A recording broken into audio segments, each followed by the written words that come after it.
Very, very special. Good morning, everybody. On a Degenerate Friday edition of the Morning Briefing, I'm Jeff DeForest along with Mike Lubitz. So happy to have you guys along for the ride here. And I'm hoping that your bankroll is fat Yes. because the only way to get through the Olympic Games would be to be betting your brains out on this stuff.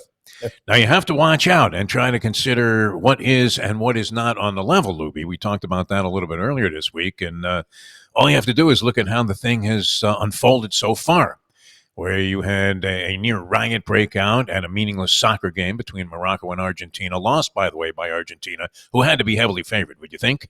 Eh, I mean, they were choking on couscous all over Morocco, thinking about the prospect of opening up in group play against the fabled Argentinian contingent without Lionel Messi, without some of their other superstars. But nonetheless, you would have been hard pressed to convince people that Morocco was going to win that game. I would imagine. So be careful. Tread carefully. We don't know what's on the level. The Chinese team has already come out, and before the opening ceremonies, I think at the rehearsal, the International Drug Enforcement Federation, whatever it is called, is it WADA? What is it? World Anti-Doping Association? Yeah. Right up there in credibility with the World Boxing Council, Lubie, I would have to say, because let's face it, they've issued some very harsh penalties in cases that seem to be very fragile in terms of the overwhelming evidence you would normally need to ban somebody from their livelihood for the next 16 years. I mean, it's like they're issuing sentences to some Russian prison somewhere.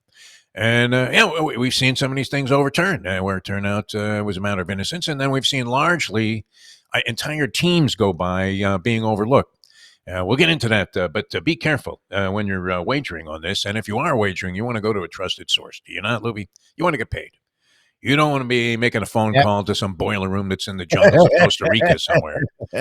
Some guy named Juan answers the phone and say, "How much you want?"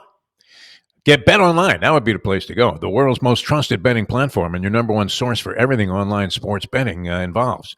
Right now, you can receive up to a 50% free bet of up to $250 on your first deposit to bet on anything from the Olympics to baseball to Formula One racing. Bet Online has every stat, every single matchup, and even live odds and spreads while the games are being played. Nadal's down a set to Djokovic in the second round of the tennis. No problem. Let's send it in on Rafa.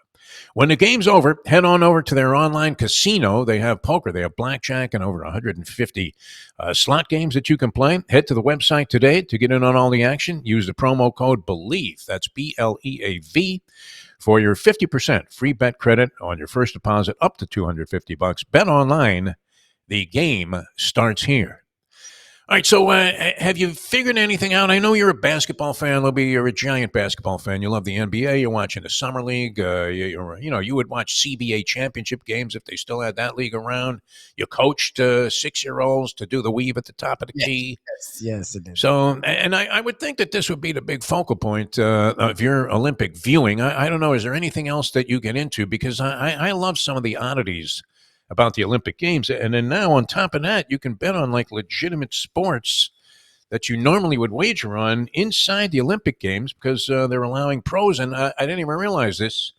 You can bet the golf is going to be contested for a gold medal in this. And they have many of the top pros going to be playing in this thing. Yeah. Interesting.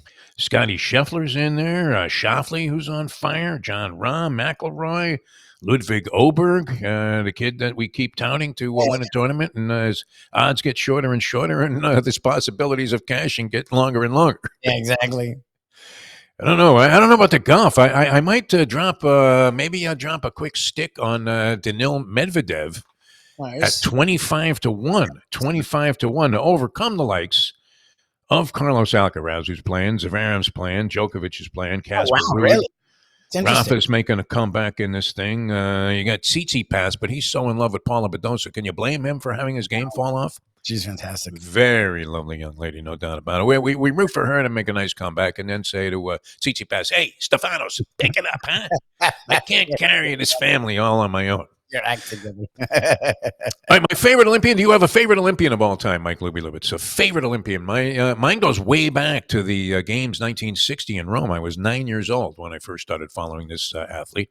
But do you have anybody that stands out? I mean, over the years, you weren't really you weren't born when Sugar Ray Leonard was lighting up the Olympic Games. I guess the highlight boxing used to be a big focal point. Yeah, But, boxing was never a big, like what track and field is now, where it was once a big deal and now it's sort of fallen by the wayside. Boxing was that when I was growing up.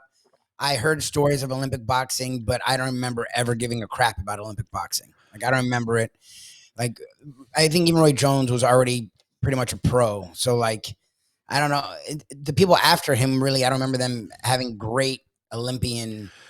there have been Olympians that have come out and distinguished themselves, but people don't follow it in the same fashion as they used to. Where you were aware of who was on the team, even who they had to beat to get on the team. And then you would follow them into the pros, and they usually wouldn't be tested early on, but eventually, I mean, they would put them in some high-profile bouts, 9-10 bouts into their career. It's also interesting to me, though, the characters. My favorite Olympian was a woman. I don't know if she was a woman. That's a good one. Was she actually a woman? A Russian athlete. She was actually Ukrainian, but was considered part of Russia at that time. 1960 Rome Games. She was already a top track and field star, and she was the reason that they implemented at one time. I guess this was maybe late 60s, early 70s. I want to say late 60s. The Drug Administration administered gender testing because they didn't believe this woman was a woman. She was winning the shot put and the discus, and she had a sister who was a hurdler. I don't know if she was on the same juice that Tamara Press was, but Tamara Press, one of my all-time favorites, and there was no indication that there's something funky going on there. I mean, she was built like Gorilla Monsoon, and on top of that, she had a ZZ Top beard. Which usually was an indication that something unusual was happening inside their body from a hormonal standpoint.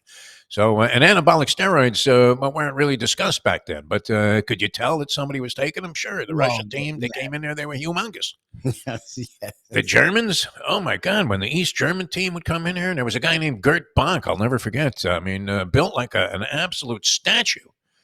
How is this guy going to lose? So you have to be careful what's on the level. But Tamara Press always was emblematic to me of how crooked the Olympic Games can be. The levels of corruption that run so deep that you just have to like completely throw the curtain up and ignore them, especially if you're going to go ahead and get involved in wagering on these games. But opening ceremonies tonight, interesting. My man Phil Mushnick. Speaking of mush, I mean, is this what it looks like, Lubie? When the mind starts to go to mush? Am I the epitome of that? I don't know. You still look good. Now. Why? I don't know. I was just thinking about our old buddy Hank Goldberg, who, of course, had national acclaim as an ESPN handicapper and contributor, and he was always breaking stories. He was a good guy. A bit of a gruff or curmudgeon exterior, but nonetheless, at heart, a very good guy. Passed away a couple of years ago, but and I was thinking as we're doing this show today that, geez, I mean, am I getting to that stage, Lubie? I've asked you about this before, and you keep kind of nudging me in the direction that, oh no, old man, you're okay. Yeah, you're fine. Why? What now? What did you do? when Hank used to be on the air, and he still, bless his heart, he wanted to do this to his grave, which he pretty much did. And was very proud of the fact that he was still working. But you could tell that maybe a couple of miles an hour had come off the fastball there towards the end of his sports talk career, and he stayed in it, and he was often distracted in everything that he said. And like me, you would start a thought and then think, is this guy ever going to come to a conclusion here?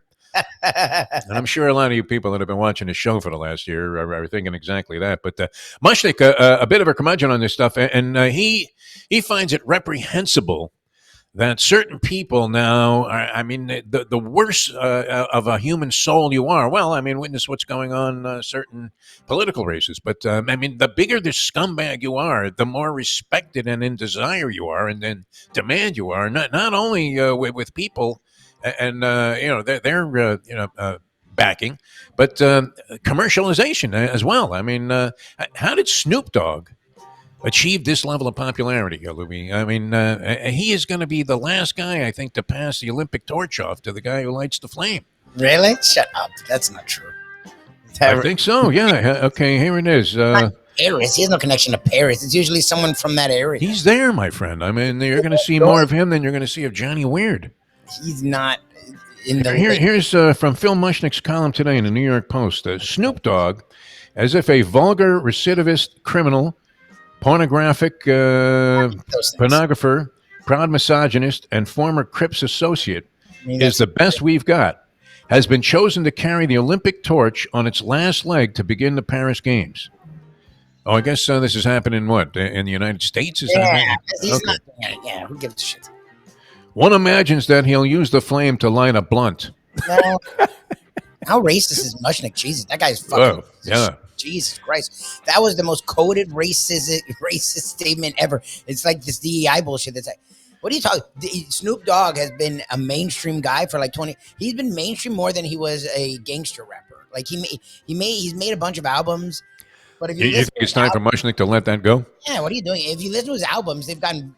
He's not a gangster rapper. He hasn't done gangster rap since like the late '80s, early '90s. Like, all right.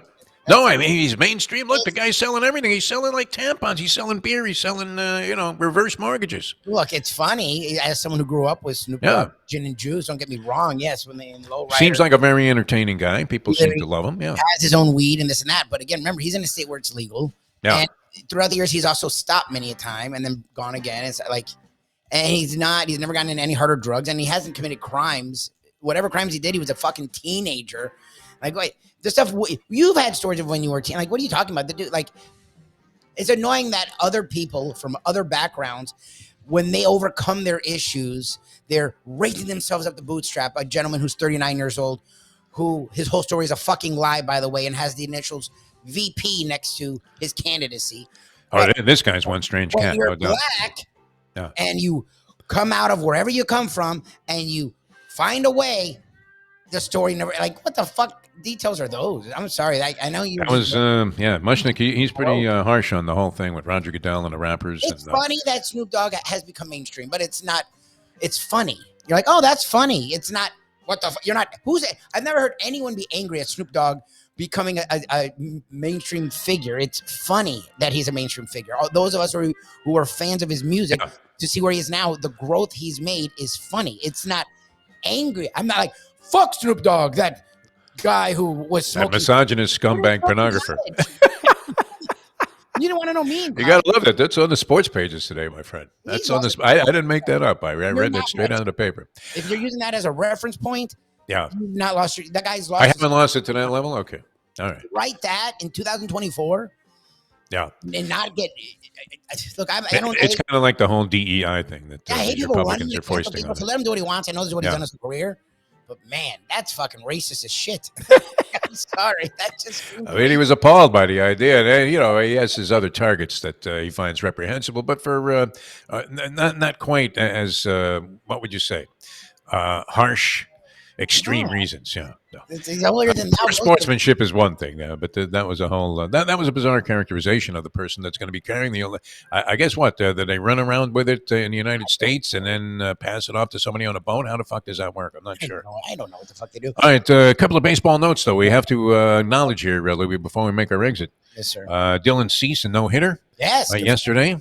Second. So that was pretty cool. A day baseball. You're thinking, what the fuck? And that is. That is the old adage, that baseball was using as a marketing tool to sell itself, that you never know what you're going to get when you go out to the ballpark. You just never know. I like that they let him finish. Yeah, and that was the thing. The manager is Mike Schild, who we have to applaud. He threw 114 pitches, the most of his career. You could see after the seventh inning, he went to the dugout. Schilt, was asking him, "Hey, you okay? You want to keep doing this?" And he kept doing it. And there were some, very close calls. I mean, it wasn't like he was striking guys out at the end of the game. Look, if you start giving up hits, it's fine. It's my issue is when they're not giving up hits. Well, that ball was a little outside. Take him. And it was a 3-0 game. Yeah, by the cookie cutter manager style that is so much in play today, which is almost completely taken over baseball. Guys got a no hitter in the sixth inning. You lift him and bring in some reliever who got shelled the night before because he always pitches the seventh inning, and you're thinking, what kind of stupidity is that? artificial intelligence is really around to replace natural stupidity, is it not, Louis? Probably. And some deals. You had Randy Rosarino, who was not having a good season this year. I think we mentioned that the other day. I was kind of surprised to see him hitting around 200 with modest power numbers because I really like this guy. I don't know if he was injured. A very exciting ball player. Yeah, he's great. And he gets traded to the Mariners, who are in a dogfight in the AL West with the Houston Astros. So they made a move. And your Marlins, as I was beginning to schwitz a little bit about the over-under 79, even though they're 28 games under 500. Yeah. What are you talking about? Until the money's in the bank. I get it, but it's not a win, Lubie. How many times have people been destroyed? Think about this poor schmuck. Somewhere in the world, there's somebody that had Sudan on the money line. Our friend said he couldn't even do the math on that. Yeah. And he's like, I don't know if you probably could have gotten it somewhere, but it would have been tough. Like Matt Damon in Good Will Hunting couldn't have got the math right. Because if those odds were there, no one's betting on America there. You're all supposedly everyone would just throw $50 on South Sudan just in case. With the points, maybe. Bomb exploded. Yeah. Like half the team broke their ankle. You couldn't have taken them on the money line, though, Louie. I mean, money line? That's what he's saying is he doesn't think that they would even really allow it because it would break the fucking casino. People had like Buster Douglas. I understand that. There are only two guys in the ring. A lot of crap can happen. He thumbs Tyson in the eyeball. I mean, he ended up winning anyway because he outfought him. We didn't know that Tyson was, training on sake and geisha girls and was going to have those two clowns in the corner. Remember when they had the rubber glove full of water or whatever they were putting that on his eye? What they needed was an ammonium cap, man. They needed Lou Dubita. They needed Angelo to be in there going, "You're blowing it, kid. You're blowing it." All right. This, by the way, Lubie, I want to thank you for.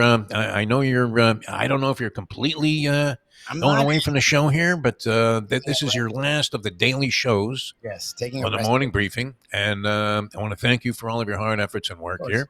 I will be coming back with a show, a new variety, and maybe down the road, Lubie will be a part of that too. Yeah, I love working with No Filter. Just everyday things a lot. So.